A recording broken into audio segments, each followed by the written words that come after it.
Welcome and thank you for listening to the Civic Space today with Southern Defenders, a podcast that explores the status of the civic and political space in the Southern Africa region. We unpack critical issues that shape the space. My name is Mandata Mlojwa and I am your host.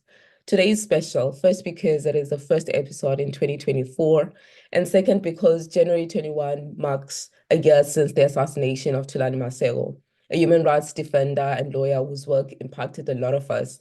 Today's episode is a reminder of his legacy and the courage of those like him who continue to stand up for human rights in Eswatini and outside. We're joined today by advocate Sibusiso Nhlabatsi, a Swazi Human Rights Lawyer who shared insights on Thulani's life, his death, legal representation of human rights defenders in Eswatini, and some of the ways those outside Eswatini can show solidarity to Eswatini human rights defenders. Mr. Nhlabatsi, welcome and thank you for joining us today. Good morning. Thank you so much, and thank you for having me. Thank you so much. I'm very excited about this conversation. Like I already said, it's very dear to me. It's very special because I think it centers a lot around just the commitment an individual carried as a reminder of not just himself, but a lot of people in Eswatini, in Southern Africa, but also just across the continent who are really standing up every day for human rights and the work that you also do, which is very exceptional. I'm very excited to hear about it today.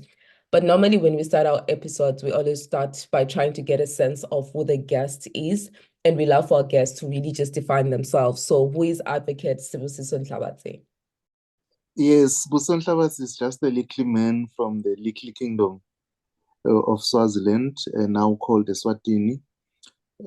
I'm an attorney, an admitted attorney of the High Court, and I have special interest in human rights and constitutional law litigation.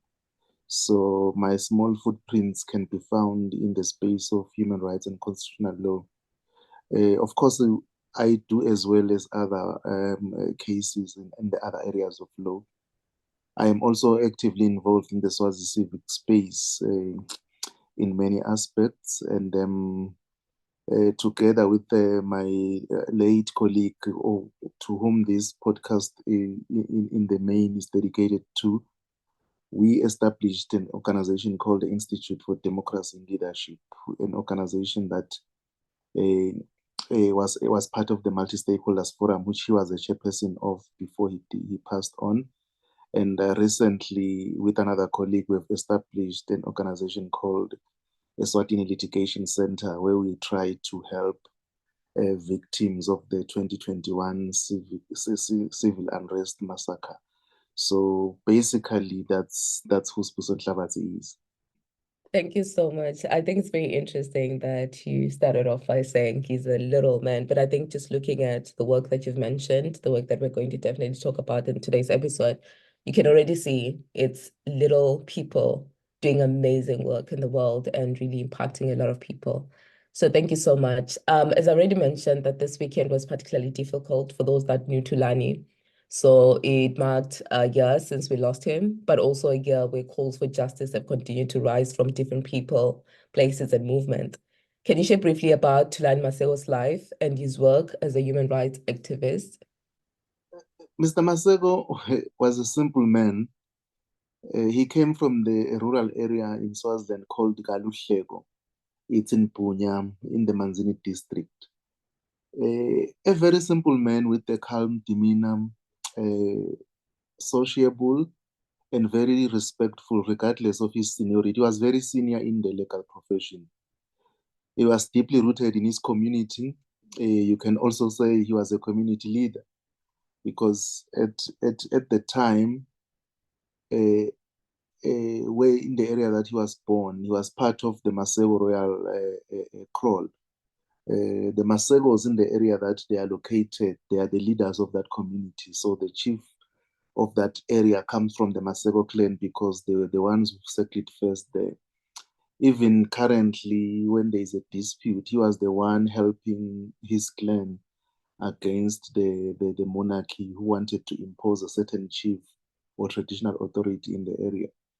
His human rights work speaks for itself, and it speaks volumes. I think one may need to write a book about him. If you speak of a human rights lawyer in Swaziland or human rights law in Swaziland, it's impossible to speak of same without mentioning Mr. Maseko's name. He had changed the course of our jurisprudence and developed our jurisprudence through litigation, especially with the advent of the Constitution in 2005. He brought a lot of cases from 2005. For example, when the Constitution was adopted, he moved an application. I always, when I speak to students or everyone, I said that was a very interesting application that he brought, where he challenged he challenged the Constitution and went to court for the court to declare the Constitution invalid on the basis that certain people were not allowed to participate in the constitutional making process. He was of the firm view that if people do not participate in the constitutional making process, then the final product cannot be said is represent the aspiration of the people of Swaziland. He lost the case. He went on to challenge the exclusion of political parties in Swaziland political landscape. He lost the case, even though he got a dissenting judgment. He also challenged the free education, that government was not able to provide free education. He won the case. Children at school today are going to public schools, are going to school for free because of the work that he had done.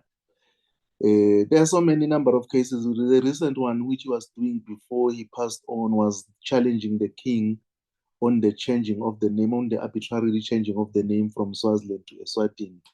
He was of the view that the king should have at the very least consulted the people of Swaziland before taking such a drastic decision.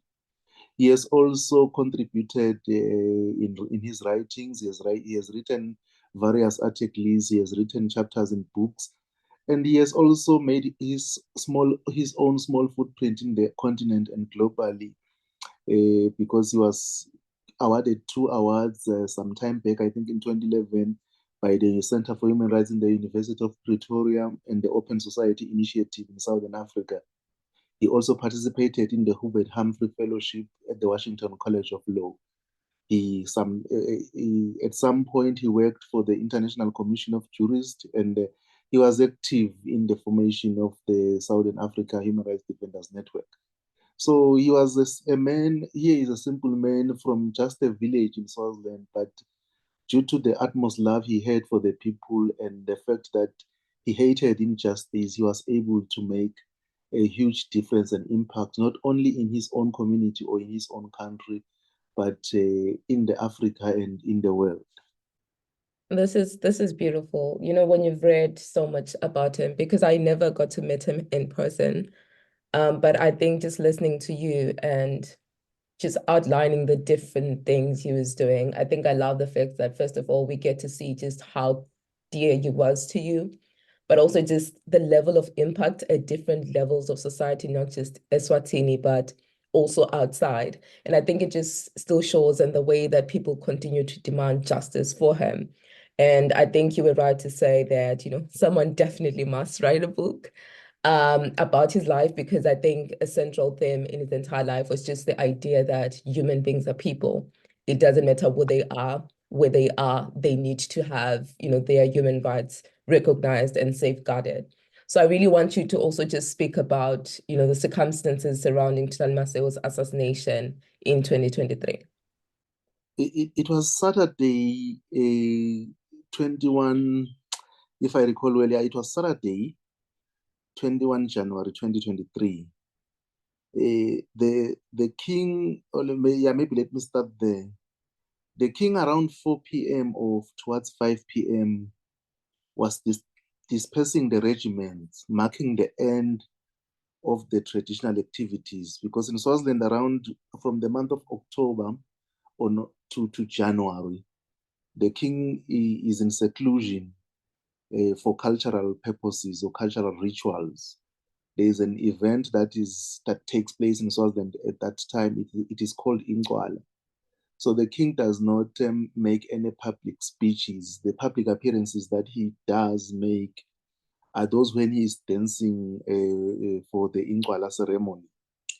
His maiden speech for the year, every year, is when he dispersed the regiment. So after the Ingwala ceremony, the regiments are then supposed to go and work on the king's fields. Once they are done working on the king's fields, he's then supposed to disperse them. So when he disperses them, that's the first speech that he makes for the year. Even though it's in a traditional setup, we usually say it's the speech that sets up the tone and his tempo for the year ahead. What he said last year was that there are people who must be dealt with, right? That's His Majesty speaking. Because at the time, the country was going through a lot of conflict. People were killing each other. He then said there are people that must be dealt with. He has been able to get some people whom he called mercenaries to deal with those people. That was the blanket statement that he made. So I think he made that around 4 or 5 p.m. I think just after 8 in the evening, I got a call from Mr. Maseko's wife. She was calling me. It was not an unusual call, I must state. So I ignored the call because it was evening, and I thought at the time, in my gullible mind, I thought she was calling me so that I can come to Punya. I usually, because it's a homestead, I usually visit. So we'll just sometimes go there, sit and, chill and have fun. So I thought that Mrs. Maseko wants me to go to Punya. I'm not going to Punya at this time because it was already around 8 or just after 8 going to 9. And she called again. I kept on ignoring the call. I don't know, because I think I got a message, someone saying, Mrs. Maseko wants to speak with you urgently. And then I called her back. And when I called her, he just said to me, they have shot your friend. I said, what? Who? But I said, anyway, let me just come. Because in my mind, I was of the view that he was shot. Perhaps we have to find a way to rush him to the hospital. So I just wanted to go there and help in case they've already taken him to the hospital. I drove to Punya. When I got there, the man was just there lying down, bleeding. He was shot. He was no more. The assassin had came in the homestead, and he stood in the window because it was hot. It's January, it's usually summer around Swaziland, so it's extremely hot. The windows of the home were opened. Mr. Maseko was sitting on the couch next to his 6-year-old boy. The 10-year-old boy was sitting on the other side. They were watching football. But Mr. Maseko was watching football and doing something on the laptop. So the wife was busy trying to prepare either some snack or some dinner. So the assassin saw that there were 2 boys there. The assassin saw that there was a wife there, but he continued to shoot him in the front of his family. So that was it. And what was interesting and what is more painful about this is that according to Mrs. Maseko, the assassin did not run away.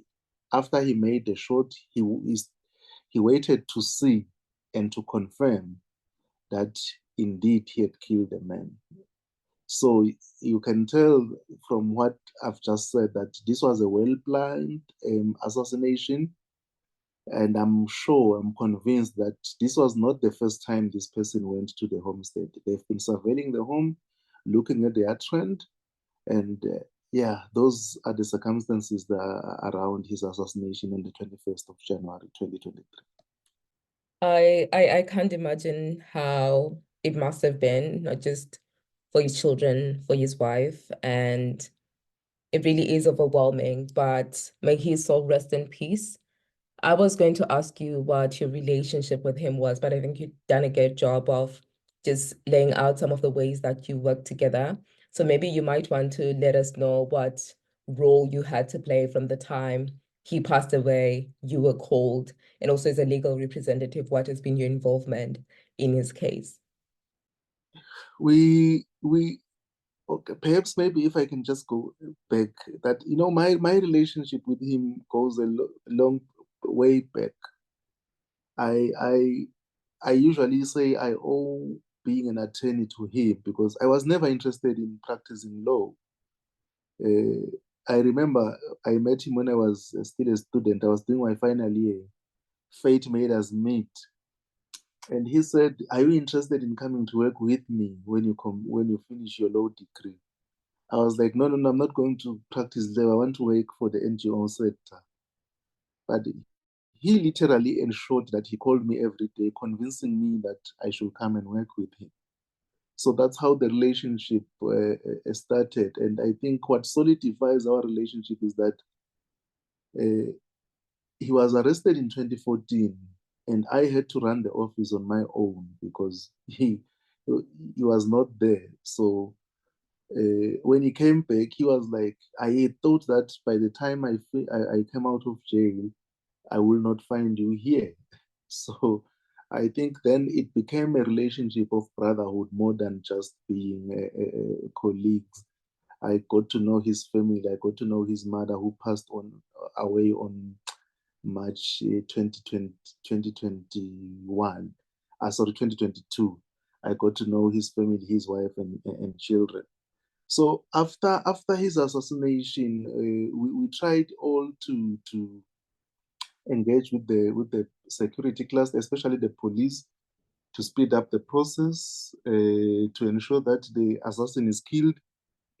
But it became clear that there was no agency on the part of the police. And I think with the help of other international organizations in the region, and other international organizations, we were able also to get an independent pathologist so that they can help us in the process to ascertain, because the pathologist that we have in Swaziland belongs to the state.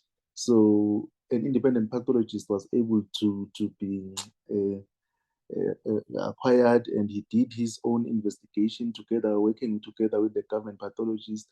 And he makes a very telling finding in the pathology report where he says a high velocity firearm was used in the assassination. We then ask ourselves, who has the capacity to have higher velocity firearm in Swaziland? And to this date, one can't imagine and think, why would such a peaceful man be killed in such a cruel and cowardly manner? I'm very curious because I think when we started, you laid out a very detailed reference to who Thulani Maseko was to different members of the community of society. I really want to get a sense of how did the people receive it? And because this past weekend was a year since his death, what was the environment like? What is the environment like in Swaziland, especially for the ordinary people that you mentioned he interacted with, he served through his journey? I think the one common thing is that people were hurt by the assassination of Mr. Maseko, even those who did not know him.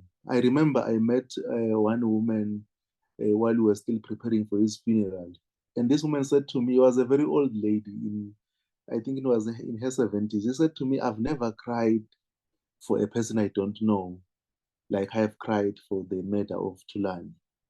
So that's the impact that it has. And to this date, I think people of Swaziland feel like they were robbed of a good person whom every Swazi could run to, every Swazi could just go to when they have a problem, and they knew that he was going to listen to them because he had that demeanor of able to listen to anyone at all material time.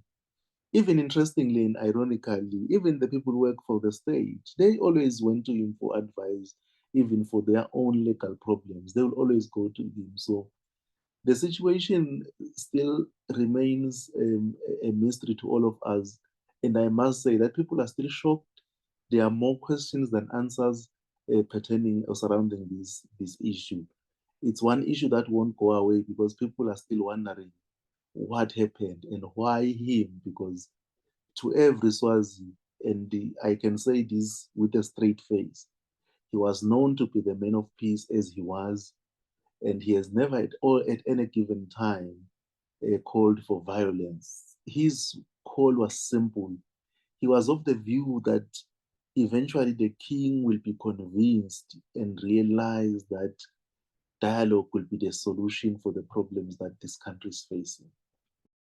One of the things that really just comes up as you're speaking is just how, even though we've lost him in the physical sense, his spirit lives on. And I think it shows in the way that you speak about him, the way that ordinary people are speaking about him, but also just the human rights community in the push they continue to put forward for justice. And in his family as well, you can see his spirit manifest because he left us so much of himself in the way that he taught us to be better people, to fight for other people.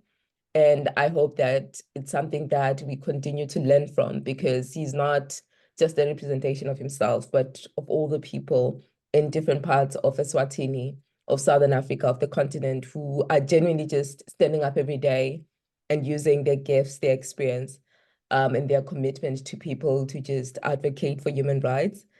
I would want you to also just speak into some of the recommendations you might have on the appropriate course of action within Eswatini. I know that I've already mentioned that different people are calling for justice outside, but also within Eswatini, what do you think should be done by different people to continue calling for justice? No, I think at this time it is clear that government does not want to become accountable for the death of Thulani, because they are not making any reports or even progress reports, especially the police on they keep on saying they are still investigating. And I tell you, this is a small country. You can't be investigating a murder of a person of such magnitude for a year. In this country, we always know who has committed a crime.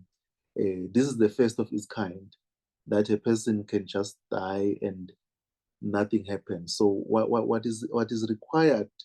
Of course, I think we were discussing with other colleagues. So I think it's time we take up a case with compelling the police to either we take a case to court where we will have to compel the police to give us or to give the people of Swaziland or the family of the Maseko family some update on the progress of the case. It's a pity that the assassination of Mr. Maseko had a huge dent in the civic space and the civil society, because I think the civil society organization themselves in Swaziland should be also doing some advocacy around the murder of Mr. Maseko, especially calling for justice for his family and ensuring that the person who is responsible for that is held accountable. We have not seen civil society organization, for example, delivering petitions to the police or the commissioner of police, calling them to speed up the process. The prime minister in this country is the minister of police. He must also give an account as a minister. I know he will say he was only appointed last year, but he's the minister of police. So I think we just need to do a lot internally, because it seems to me that the work comes a lot from the people outside the country, yet he was our own. I think we owe it to him to ensure that we demand justice in various ways, through litigation, through delivery of petitions, through engaging members of parliament, to ensure that when the Minister of Justice or the Prime Minister comes to parliament, they ask these questions. I think if we keep that fire burning, then eventually they will get tired. They will want to be seen to be doing something. I think you're right, especially with reference to, keeping the fire burning, because it really does also just impact on other human rights defenders who are doing work like him, or who are still very young in the work that they're doing. I think just being able to see continued pushback to the point of justice, it really gets people understanding that, the work they do is not in vain. So I hope that it's not just even for our listeners, but everyone else that continues to call for justice for Thulani within Eswatini and outside. I think just them understanding that, them pushing back and continuing their calls, their demands, is inspiring other people to keep doing their work in different communities outside Eswatini. So as you continue to work on human rights cases, what are some of the challenges that human rights defenders continue to face in Eswatini? The main challenge that we are facing now is that we are now told whom not to represent. And there are undertones that if you are going to represent that person, you get threats that something might or will happen to you. Yet, as human rights defenders, we believe that everyone has a right to legal representation, has a right to a fair trial, and has a right to access justice. So, following, for example, the unrest, there are people who are struggling to get legal representation because we are told that the authorities do not want them to be represented because their actions or their crimes that they've been accused of were an affront to the monarch and they were attacking the monarch. So there is this now, I'm not sure how I can describe it, where a human rights lawyer, for example, is linked to the actions and the deeds of his client. I'm not sure if I'm making sense. So if, for example, you are representing someone who is alleged to have killed a police officer, now you are also then deemed to be complicit in the matter by virtue of association and representing that client. And this is what we are trying to fight currently. It's a very huge challenge that we are facing, that we are not our clients, but we are not going to stop representing people because they are accused of doing heinous crimes. We are of the view that even if a person has been described as a serial killer, he still has a right to be represented and have access to justice. So that's what we are facing currently. And you can see that very few attorneys are willing to represent those people.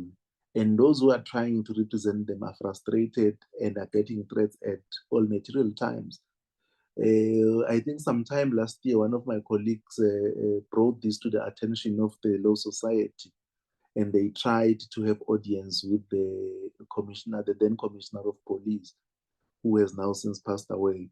He had made undertaking that no, there will be no threats against lawyers, but those were just words. The situation on the ground seeks to say those who are calling for democratic change and accused of committing a crime do not deserve legal representation.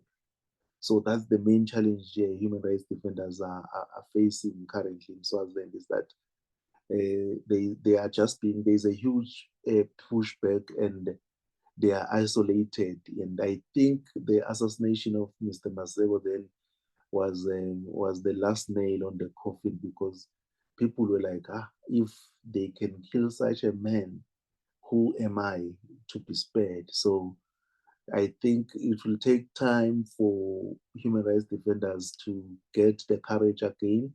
But we also encourage each other that for the sake of Mr. Maseko, let us regroup and gain the courage and continue with the cause of justice.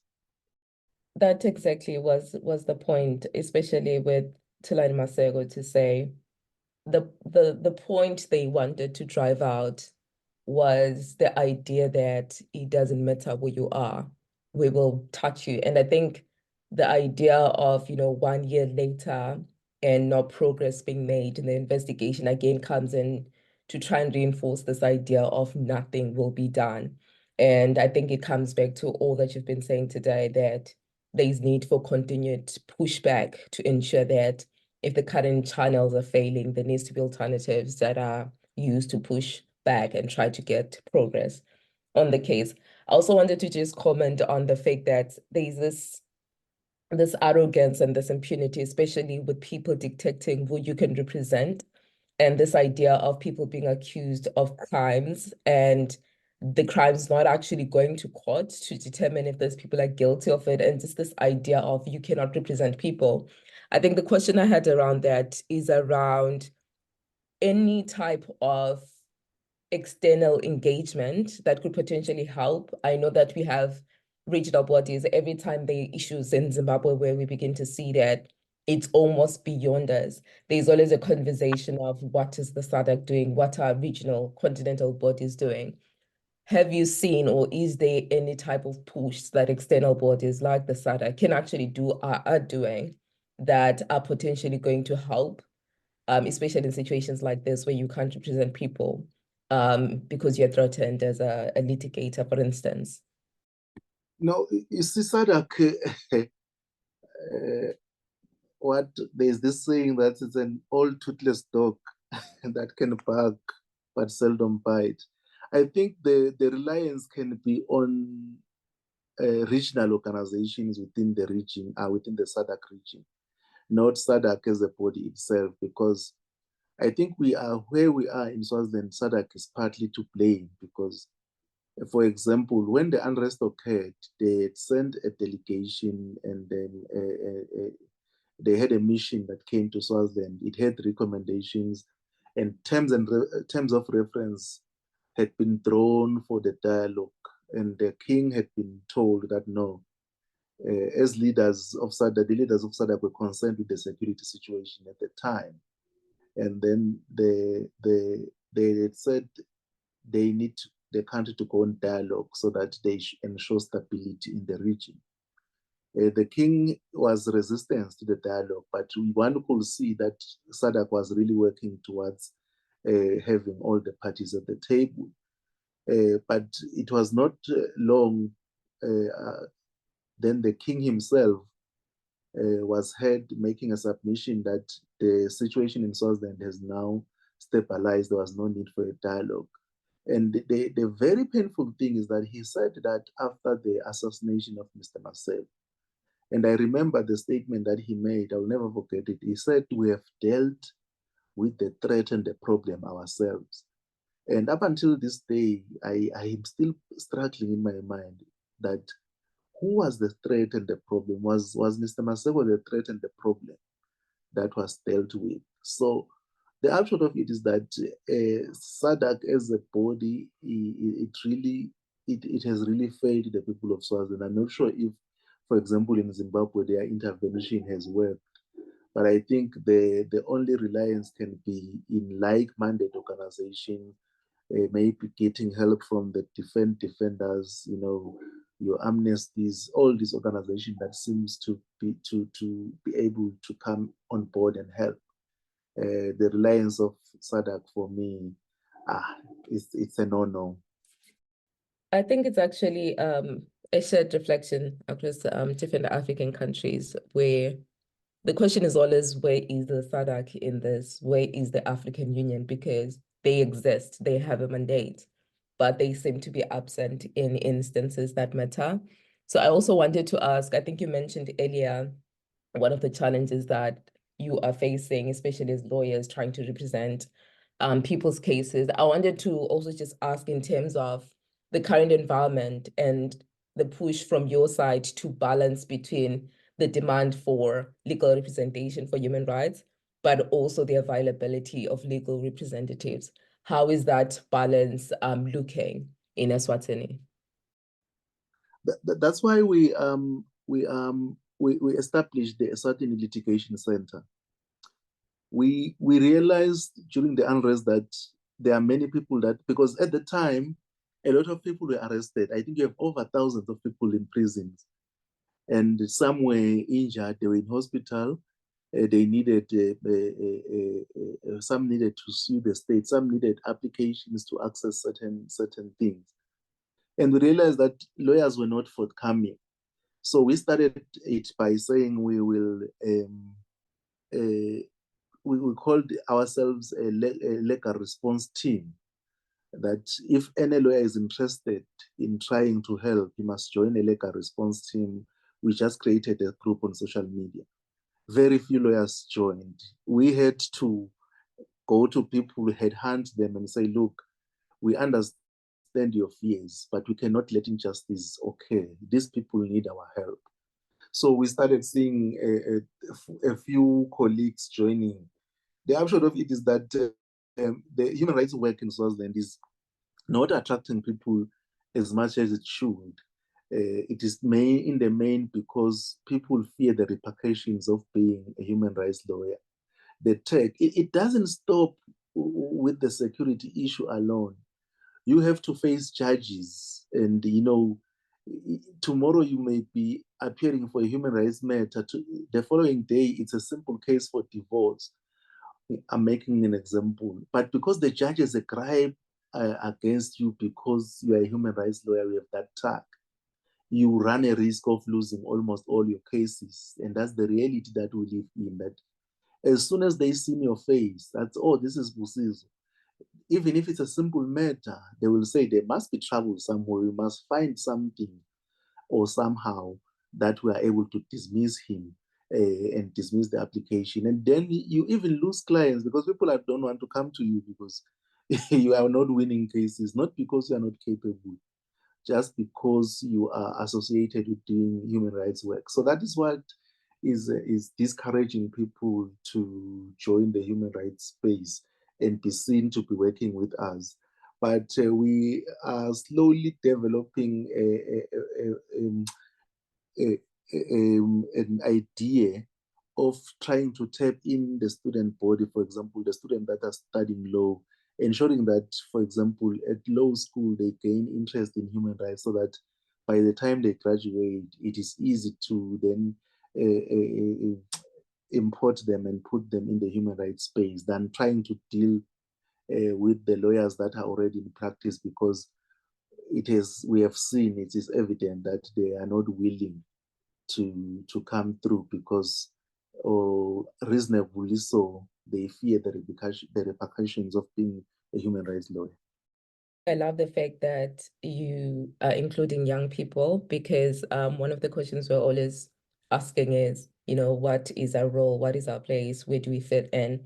And I think it's great that you're already identifying some of the ways that young people studying law can begin to be more involved. And I think that interest as well will get them more into understanding the status of human rights within the country, within the region, and potentially begin to use their other platforms outside of their studies of the law to actually begin to amplify issues and show a commitment to human rights issues.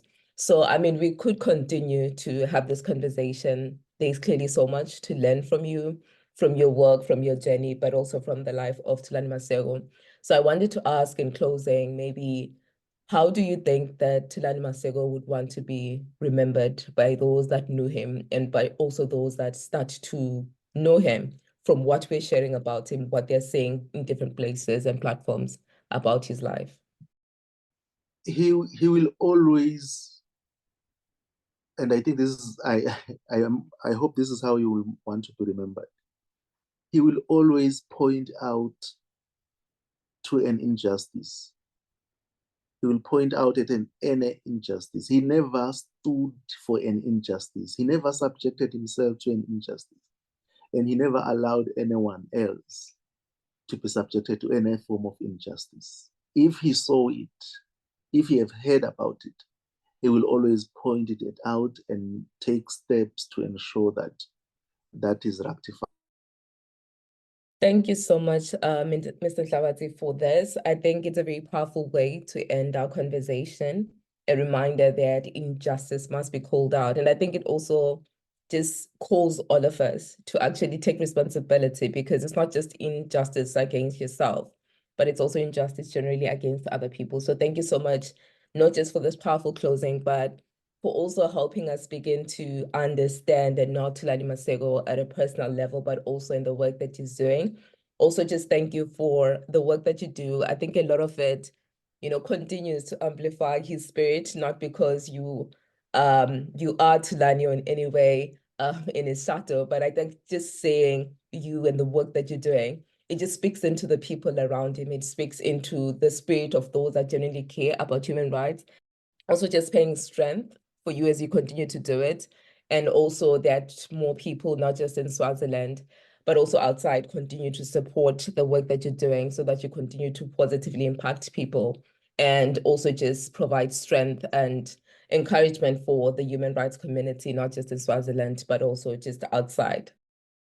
Thank you so much for letting me be part of this, and I really appreciate. All the best. A special thank you to our listeners. Would love to hear your feedback and thoughts on today's episode. Leave us a comment on the platform you're using to listen to this episode or tag us on a post on social media. Remember to share this podcast and follow Southern Defenders on Twitter, Facebook, Instagram, LinkedIn, and YouTube. You can visit our website, www.southerndefenders.africa, to get a broader sense of the work of Southern Defenders. This is the Civic Space Today, a program of the Southern Defenders. I am Mandata Mlojwa, your host for today's episode. Thank you for tuning in and see you next time. Together, we defend.